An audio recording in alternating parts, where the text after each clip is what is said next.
तो प्रभास के बाद अगर किसी एक्टर्स ने ट्रू सेंस में पैन इंडिया सक्सेस अचीव की है या फिर पैन इंडिया सुपरस्टार की डेफिनेशन को जेन्युइनली जस्टिफाई किया है तो वो है अल्लू अर्जुन और यश। और अब रिसेंटली ऋषभ शेट्टी भी इस लिस्ट में शामिल हो चुके हैं। इन सभी स्टार्स में इंक्लूडिंग प्रभास एक चीज कॉमन रही है, इनका पैन इंडिया एक्सपोजर ऐसी फिल्मों से आया है जो 2 पार्ट फ्रेंचाइजीज थी, चाहे बाहुबली सीरीज हो, केजीएफ सीरीज, पुष्पा सीरीज या कांतारा का एक्सटेंडेड यूनिवर्स। इन सभी प्रोजेक्ट्स ने ऑडियंस के बीच एक लॉन्ग टर्म कनेक्ट क्रिएट किया जिसने इनके स्टारडम को नेक्स्ट लेवल तक पुश किया। और एज ऑफ नाउ इसमें कोई डाउट नहीं है कि करंटली प्रभास ही इंडिया के बिगेस्ट पैन इंडिया सुपरस्टार हैं, क्योंकि बाहुबली सीरीज की मैसिव सक्सेस के बाद उनकी कई फिल्म्स रिलीज हुई हैं और उन फिल्म्स का बॉक्स ऑफिस परफॉर्मेंस ये क्लियरली शो करता है कि क्यों प्रभास इस पोजीशन पर है। उनकी फिल्म्स चाहे फ्लॉप हो या सक्सेसफुल, उनके नंबर्स बाकी एक्टर्स के कंपैरिजन में कंसिस्टेंटली बढ़े रहते हैं। तो आज की इस वीडियो का मेन डिबेट यही है, प्रभास के बाद next biggest pan India superstar कौन है और किस एक्टर के अंदर वो पोटेंशियल है जो फ्यूचर में प्रभास को डी थ्रोन कर सके। सबसे पहले बात करते हैं दोनों स्टार्स के प्री पैन इंडिया फेस के बारे में, देन उसके बाद बात करेंगे पोस्ट पैन इंडिया के ऊपर, ताकि एंड में हम कंक्लूजन निकाल सके। सो सबसे पहले बात करते हैं रॉकी भाई यानी रॉकिंग स्टार यश की जर्नी और उनकी फिल्म्स के शुरुआती फेज की। यश ने 2007 में अपनी बिग स्क्रीन जर्नी शुरू की फिल्म जंबाड़ा हुडूगी के साथ। ये फिल्म बॉक्स ऑफिस पर कमर्शियल सक्सेस साबित हुई और यश को इंडस्ट्री में एक पॉजिटिव शुरुआत मिली। इसके बाद 2008 में वो मोगीना मनसू में नजर आए, जहां उन्होंने राधिका पंडित के साथ स्क्रीन शेयर किया। ये राधिका पंडित की भी डेब्यू फिल्म थी और यही वो कोलैबोरेशन था जो आगे चलकर रियल लाइफ में भी पार्टनरशिप में बदल गया। फिल्म को ऑडियंस ने काफी पसंद किया और ये भी बॉक्स ऑफिस पर सक्सेसफुल रही। इसी साल यश रॉकी में लीड रोल में दिखाई देते हैं, लेकिन इस बार चीजें उनके फेवर में नहीं जाती। ऑडियंस से फिल्म को खास रिस्पॉन्स नहीं मिलता और ये उनके करियर की शुरुआती फेलियर्स में से एक बन जाती है। फिर ईयर 2009 में कल्लारा संथे रिलीज होती है जो एक और बॉक्स ऑफिस फेलियर साबित होती है। लेकिन उसी साल उनकी फिल्म गोकुला आती है जो एक कॉमेडी ड्रामा थी और ऑडियंस को कनेक्ट करने में सफल रहती है। फिल्म का कॉन्सेप्ट फेमिलियर जरूर था, लेकिन एग्जीक्यूशन ने इसे एंगेजिंग बना दिया और यश को एक जरूरी हिट दिलाया। इसके बाद 2 बार 10 में मुडाल साला रिलीज होती है जो एक रोमांटिक ड्रामा थी। ऑडियंस ने इस फिल्म को अच्छा रिस्पॉन्स दिया और ये एक कमर्शियल सक्सेस बन गई। फिर 2011 में राजधानी रिलीज होती है जिसे डिसेंट ओपनिंग तो मिली, लेकिन लॉन्ग रन में ये टिक नहीं पाई और आखिरकार फ्लॉप साबित हुई। इसी साल उनकी एक और फिल्म किरात का आती है जो तमिल फिल्म कलावनी का रीमेक थी। ऑडियंस ने इसे काफी पसंद किया और ये फिल्म बॉक्स ऑफिस पर हिट रही। साथ ही इस फिल्म ने एक माइलस्टोन भी अचीव किया। ये 3000वीं कन्नड़ फिल्म रिलीज बनी। करीब 50 लाख के बजट में बनी इस फिल्म ने लगभग 3 करोड़ का कलेक्शन किया। वही साल 2012 यश के करियर के लिए काफी बिजी ईयर रहा। इस साल उनकी मल्टीपल फिल्म्स रिलीज हुई। लकी एक कमर्शियल सक्सेस रही, वहीं जानू को मिक्स्ड रिस्पॉन्स मिला लेकिन डिसेंट परफॉर्मेंस किया। लेकिन इसी साल रिलीज हुई ड्रामा उनके करियर की उस समय तक की सबसे सक्सेसफुल फिल्म्स में से एक बनती है। राधिका पंडित के साथ उनकी पेयरिंग फिर से ऑडियंस को पसंद आती है और करीब 4 करोड़ के बजट में बनी इस फिल्म ने 13 करोड़ का कलेक्शन किया। इसके बाद साल 2013 में आती है यश के करियर की एक ब्रेक थ्रू फिल्म गूगली, जिसमें उनके साथ कृति खरबंदा नजर आई। ये फिल्म ऑडियंस के साथ स्ट्रॉन्ग कनेक्ट बनाती है और इसका म्यूजिक भी काफी पॉपुलर होता है। करीब 4 करोड़ के बजट में बनी इस फिल्म ने 15 करोड़ का कलेक्शन किया और यश के स्टारडम को एक नई डायरेक्शन दी। और यही वो फिल्म थी जिसमें मैंने यश को पहली बार स्क्रीन पर देखा था। ನೀನು ನಿಜವಾಗ್ಲೂ ಬಂದಿದ್ಯಾ?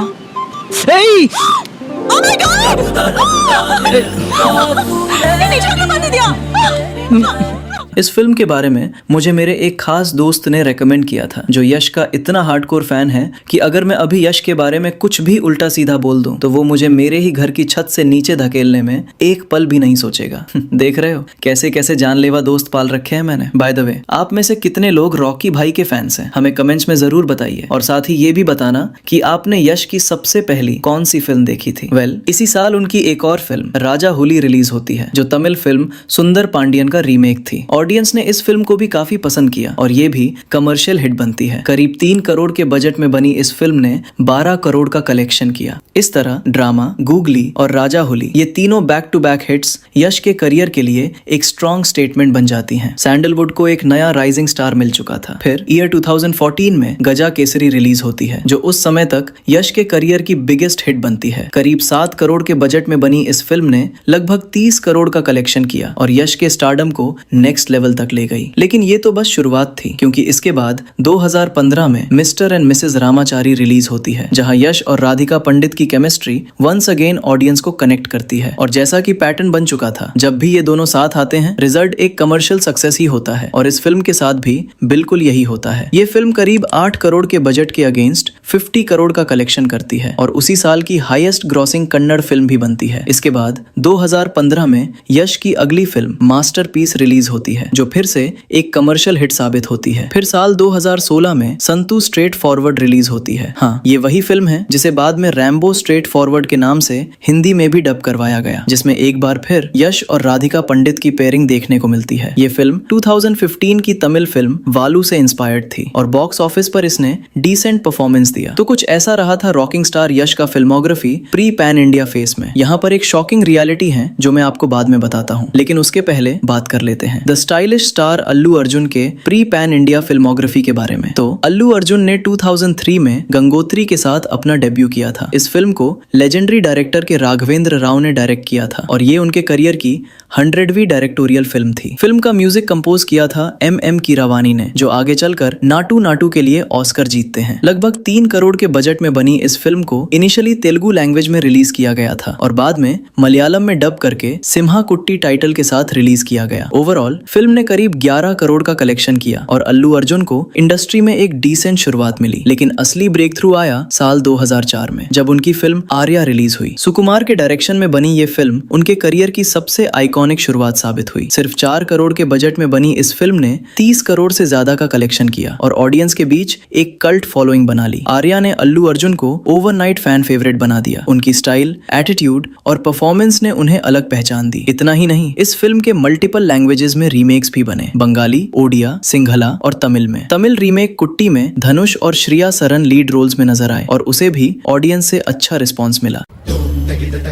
ఓ ఆమె నాకు పడిపోతాను భయమా ఏ నీలో అంత వీకా इसके बाद ईयर 2005 में उनकी अगली फिल्म बनी रिलीज हुई, जो फिर से एक कमर्शियल सक्सेस साबित हुई। करीब 15 करोड़ के बजट में बनी इस फिल्म ने अराउंड 20 करोड़ से ज्यादा का कलेक्शन किया और तेलुगु ऑडियंस से मिले पॉजिटिव रिस्पांस के बाद इसे मलयालम में डब किया गया, जहां ये फिल्म भी हिट साबित हुई। इतना ही नहीं, 2007 में इस फिल्म का बांग्लादेशी बंगाली रीमेक भी बनाया गया। यानी करियर की शुरुआत में ही अल्लू अर्जुन की फिल्म्स अलग अलग मार्केट्स में रीच बनाने लगी थी। अब अगर आप नोटिस करें तो अल्लू अर्जुन की फर्स्ट 3 फिल्म्स गंगोत्री, आर्या और बनी तीनों back to back commercial successes थी और ये अपने आप में एक स्ट्रॉन्ग स्टेटमेंट था कि वो इंडस्ट्री में टिकने के लिए आए हैं, सिर्फ एंट्री लेने के लिए नहीं। क्योंकि जनरली ऐसा बहुत कम देखने को मिलता है कि कोई एक्टर अपने डेब्यू के बाद लगातार सक्सेस स्ट्रीक मेंटेन कर पाए। हाल के समय में अगर एग्जांपल लें तो प्रदीप रंगनाथन एक ऐसे एक्टर हैं जिनकी शुरुआती तीनों फिल्म्स कमर्शियली सक्सेसफुल रही हैं और तीनों ने 100 करोड़ से ज्यादा का कलेक्शन किया है, सिवाय लव इंश्योरेंस कंपनी। लेकिन अल्लू अर्जुन के केस में उस टाइम पीरियड में ये कंसिस्टेंसी उन्हें बाकी एक्टर्स से अलग बनाती है और यही उनकी स्ट्रॉन्ग फाउंडेशन बनती है एक फ्यूचर सुपरस्टार बनने की। फिर 2006 में अल्लू अर्जुन की अगली फिल्म हैप्पी रिलीज होती है, लेकिन इस बार ऑडियंस का रिस्पॉन्स कुछ खास नहीं रहता। लगभग 20 करोड़ के बजट में बनी ये फिल्म सिर्फ 16 करोड़ के आसपास का कलेक्शन कर पाती है और बॉक्स ऑफिस पर अंडर परफॉर्म करती है। इसके बाद 2007 में उनकी नेक्स्ट फिल्म देश मुद्दुरु रिलीज होती है, जिसे डायरेक्ट किया था पूरी जगन्नाथ ने। हैप्पी के बाद अल्लू अर्जुन ज्यादा इंटरेस्टेड थे तमिल हिट फिल्म शिवाकाशी के तेलुगु रीमेक में काम करने में, क्योंकि उस समय जनरली यही ट्रेंड था कि अगर कोई फिल्म एक इंडस्ट्री में हिट होती है तो उसका रीमेक दूसरी लैंग्वेज में भी अच्छा परफॉर्म करता है। लेकिन अल्लू अर्जुन ने उस सेफ रूट को चूज करने के बजाय पूरी जगन्नाथ की फिल्म को प्रेफर किया, क्योंकि उस समय पूरी का ट्रैक रिकॉर्ड काफी स्ट्रॉन्ग था। इंटरेस्टिंगली शिवाकाशी का तेलुगु रीमेक उसी साल साथ रिलीज हुआ, जिसमें नंदामूरी कल्याण राम देखने को मिले एज ए लीड रोल। लेकिन उसे क्रिटिक्स और ऑडियंस दोनों तरफ से नेगेटिव रिस्पॉन्स मिला और वो फिल्म फ्लॉप साबित हुई। वहीं दूसरी तरफ देश मुद्दुरु एक कमर्शियल हिट बनकर उभरी और उस टाइम पर अल्लू अर्जुन के करियर की हाईएस्ट ग्रॉसिंग फिल्म भी बन गई। करीब 10 करोड़ के बजट में बनी इस फिल्म ने 39 करोड़ से ज्यादा का कलेक्शन किया और उस साल की टॉप ग्रोसर्स में भी शामिल रही। फिर साल 2008 में अल्लू अर्जुन की फिल्म परुगु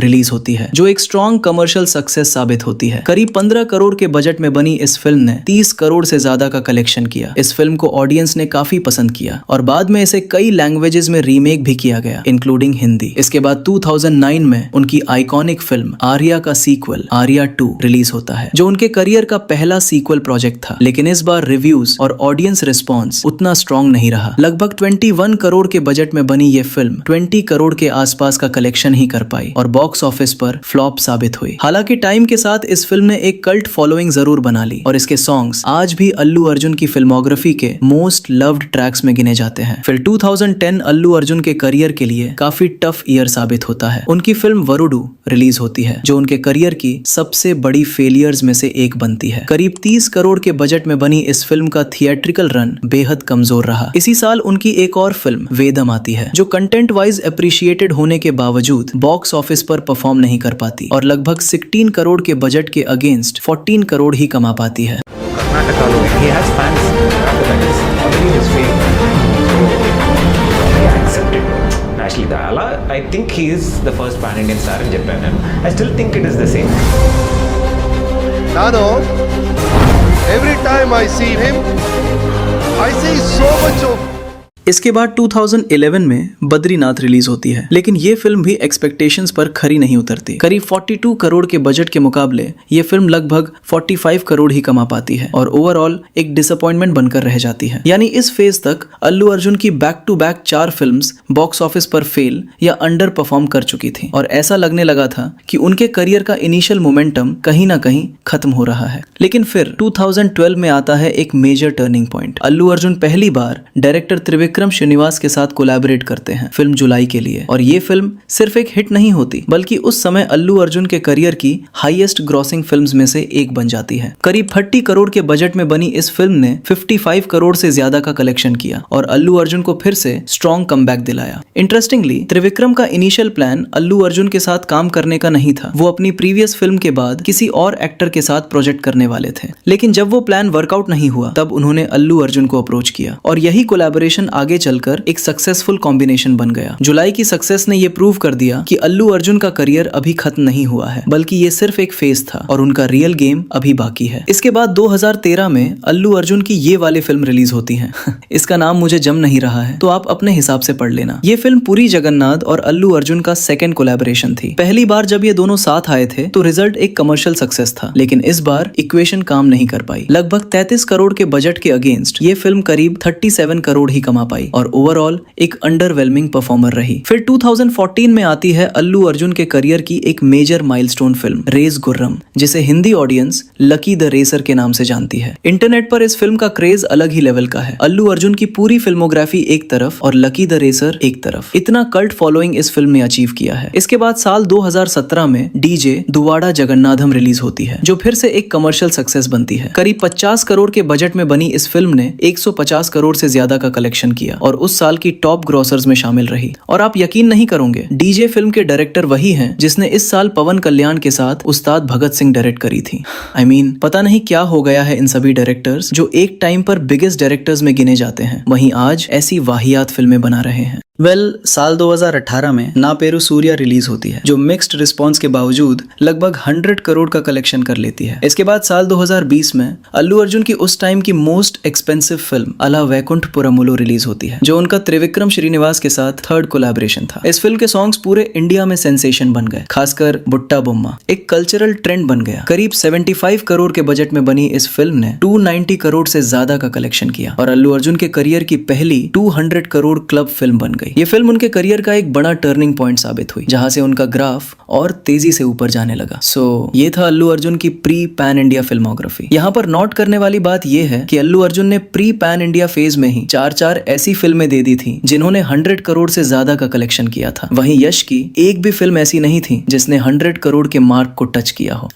उस टाइम की उनकी हाईएस्ट ग्रॉसिंग फिल्म थी मिस्टर एंड मिसेज रामाचारी, जिसने 50 करोड़ का कलेक्शन किया था। बात करें यश की पोस्ट पैन इंडिया फिल्मोग्राफी की, साथ ही समझते हैं कि कैसे उन्होंने अपने आप को एक पैन इंडिया सुपरस्टार के तौर पर एस्टैब्लिश किया। साल आता है 2018, जब रिलीज होती है कन्नड़ा सिनेमा की सबसे रिमार्केबल फिल्म्स में से एक KGF चैप्टर 1। ये सिर्फ एक फिल्म नहीं थी, थी, ये एक रेवोल्यूशन थी। इस फिल्म ने ना सिर्फ यश का करियर बदल दिया बल्कि पूरे कन्नड़ा इंडस्ट्री का फ्यूचर ही रीडिफाइन कर दिया। केजीएफ चैप्टर 1 ने कन्नड़ सिनेमा को पहली बार पैन इंडिया लेवल पर विजिबिलिटी दिलाई। करीब 80 करोड़ के मैसिव बजट में बनी इस फिल्म के स्टेक्स काफी हाई थे, लेकिन जो रिजल्ट आया वो उससे भी ज्यादा बड़ा था। फिल्म ने बॉक्स ऑफिस पर 250 करोड़ से ज्यादा का कलेक्शन किया, जो उस समय तक कन्नड़ सिनेमा के लिए अनहर्ड था। इसने एक नया बेंचमार्क सेट किया और ये साबित कर दिया कि सैंडलवुड भी नेशनल लेवल पर compete कर सकता है। लेकिन जो असली हिस्ट्री बनी वो 2022 में बनी। 2022 जिसे एक लाइन में डिफाइन किया जाए तो ये कन्नड़ा सिनेमा के लिए गोल्डन ईयर था। इसी साल रिलीज होती है केजीएफ चैप्टर 2, जो चैप्टर 1 का सीक्वल थी, और इस फिल्म ने जो किया वो अनइमेजिनेबल था। ये फिल्म अपने प्रीवियस पार्ट से कई गुना बड़ी सक्सेस बनती है। करीब 100 करोड़ के बजट में बनी इस फिल्म ने 1200 करोड़ से ज्यादा का मैसिव कलेक्शन किया और ये आज तक कन्नड़ा सिनेमा का बिगेस्ट बॉक्स ऑफिस माइलस्टोन बना हुआ है। यहाँ तक कि कांतारा जैसी फिल्म्स भी इस रिकॉर्ड को ब्रेक नहीं कर पाई, जबकि कांतारा अपने आप में एक ह्यूज सक्सेस थी। तो अब अगर कोई इस 1200 करोड़ के रिकॉर्ड को ब्रेक कर सकता है और कन्नड़ सिनेमा के लिए एक नया बेंचमार्क सेट कर सकता है तो वो खुद यश है, अपनी अपकमिंग फिल्म टॉक्सिक के साथ। तो अब आते हैं अल्लू अर्जुन के पोस्ट पैन इंडिया फेज की तरफ। ईयर 2021 में अल्लू अर्जुन की पहली proper pan India film release हुई, पुष्पा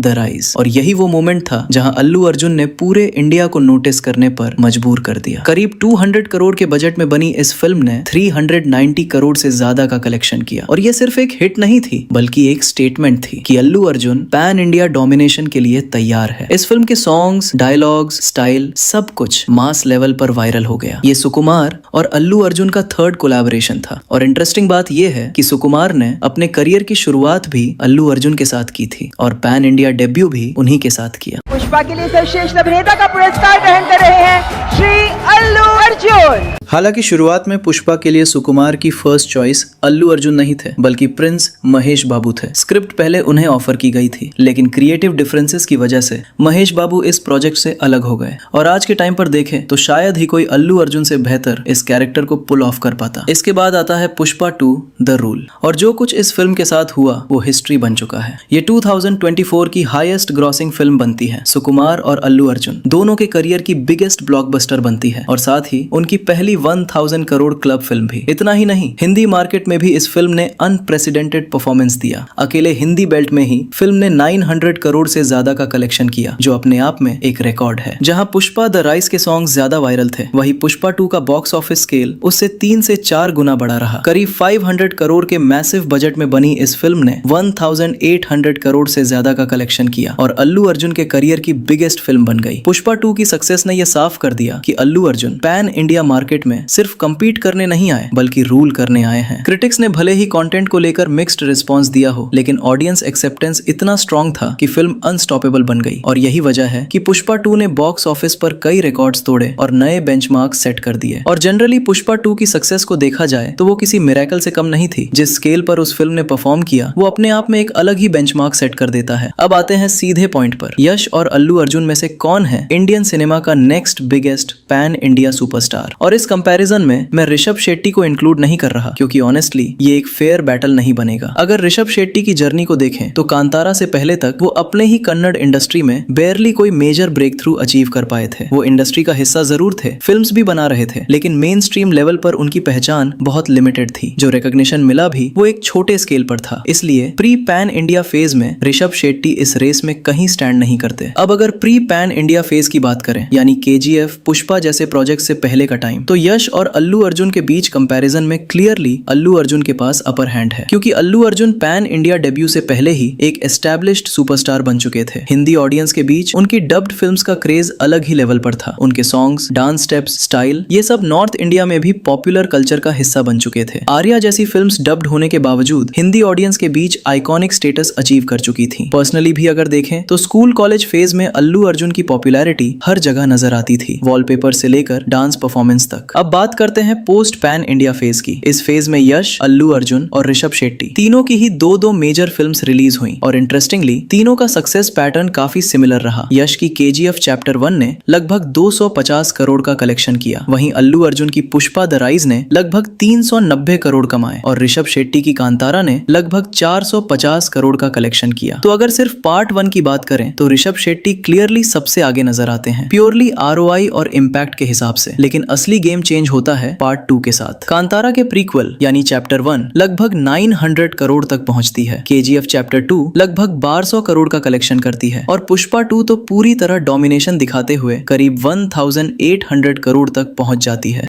तो पार्ट 2 कंपैरिजन में अल्लू अर्जुन क्लियरली सबसे आगे निकल जाते हैं। अब अगर इन तीनों एक्टर्स की इन फ्लैगशिप फिल्म्स का कंबाइंड कलेक्शन देखें तो नंबर्स कुछ इस तरह बनते हैं। ऋषभ शेट्टी का कंबाइंड टोटल लगभग 1350 करोड़, यश का कंबाइंड टोटल लगभग 1500 करोड़ और अल्लू अर्जुन का कंबाइंड टोटल लगभग 2100 करोड़ से लेकर 2200 करोड़ के आसपास पहुंच जाता है। यानी नंबर्स के गेम में, कंसिस्टेंसी के गेम में और स्पेशली पैन इंडिया इम्पैक्ट के स्केल पर अल्लू अर्जुन इस रेस में एक क्लियर लीड लेते हुए नजर आते हैं। तो यहाँ पर एक बार फिर Allu Arjun gets the upper hand. Numbers clearly ये दिखाते हैं कि अल्लू अर्जुन के पास बिगर बॉक्स ऑफिस फिगर्स हैं और बिगर नंबर्स का सीधा मतलब है ज्यादा विजिबिलिटी, ज्यादा रीच और ultimately stronger pan India impact. और यही चीज अल्लू अर्जुन को एज ऑफ नाउ प्रभास के बाद next biggest pan India superstar बनाती है। क्योंकि अगर हम KGF चैप्टर 2 और पुष्पा 2 के फेजेस को कंपेयर करें तो दोनों के रिलीज टाइम पर सिचुएशंस काफी अलग थी। KGF 2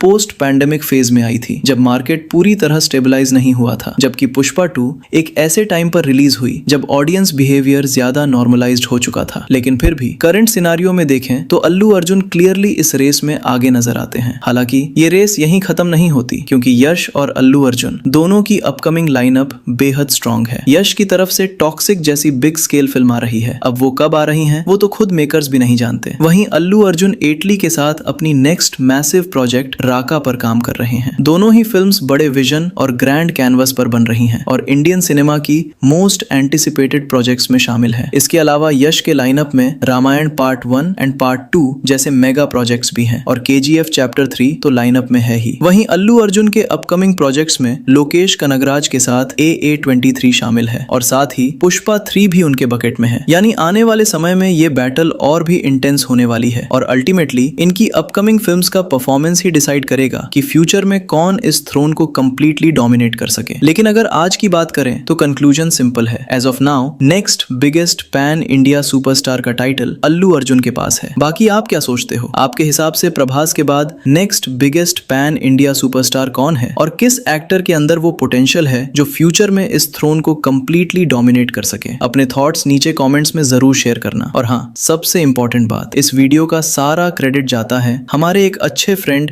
BB क्विक अपडेट यानी आपटे कैप्शन संडे भाई को, क्योंकि इस वीडियो की पूरी रिसर्च उन्होंने ही करी है। So thanks you for this. बाकी आपको वीडियो पसंद आया हो तो प्लीज लाइक कर देना एंड चैनल को सब्सक्राइब भी कर देना। बाकी मैं मिलता हूँ आपको ऐसे ही एक और धमाकेदार वीडियो के साथ। तब तक के लिए take care and bye bye.